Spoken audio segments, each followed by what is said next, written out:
Hello বন্ধুরা, welcome back to my channel digital ডায়েরিতে সবাইকে জানাই স্বাগত।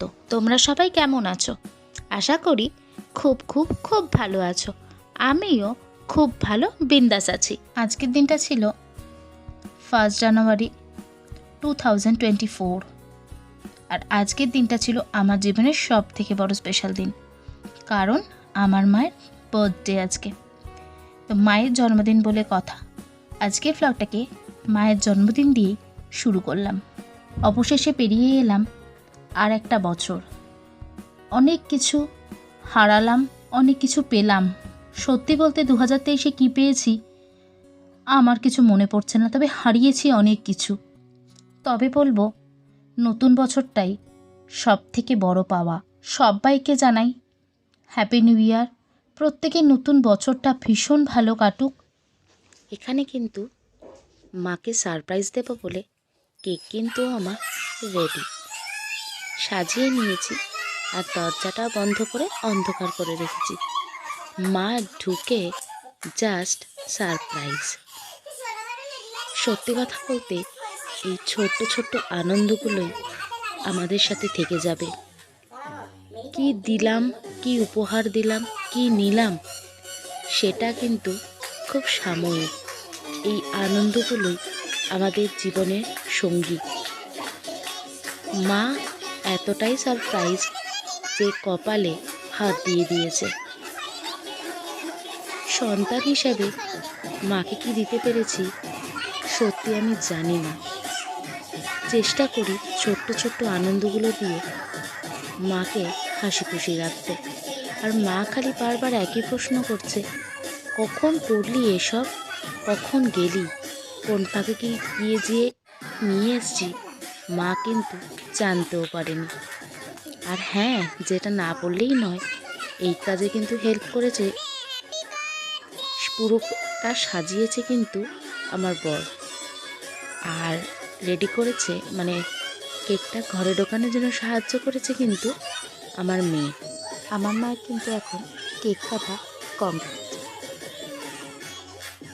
আর তোমরা দেখতেই পাচ্ছ যে মাকে কিন্তু আমি রেডি হওয়ার জন্য একটুও সময় দিইনি। নাইটি যা পরেই ছিল সেরকমভাবেই সারপ্রাইজটা দিয়েছি। আর আমি তো রেডি হওয়াই ছিলাম, সেই কারণে আর চেঞ্জ করিনি, কারণ আমি তো জানি রাত্রিবেলা কেক কাটিং হবেই।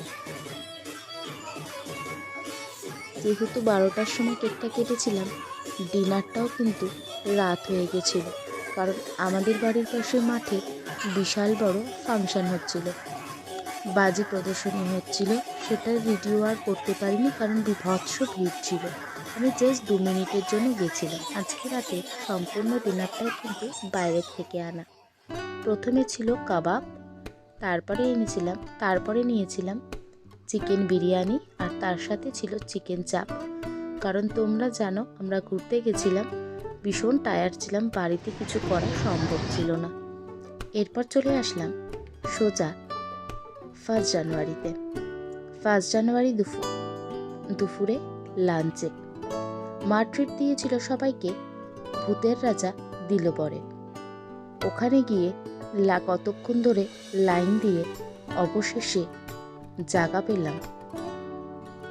সত্যি কথা বলতে যাওয়াটা ক্যান্সেল করে দিয়েছিলাম, কারণ আমার ছেলের শরীরটা একটু খারাপ হওয়াতে আমরা ভেবেছিলাম যাব না।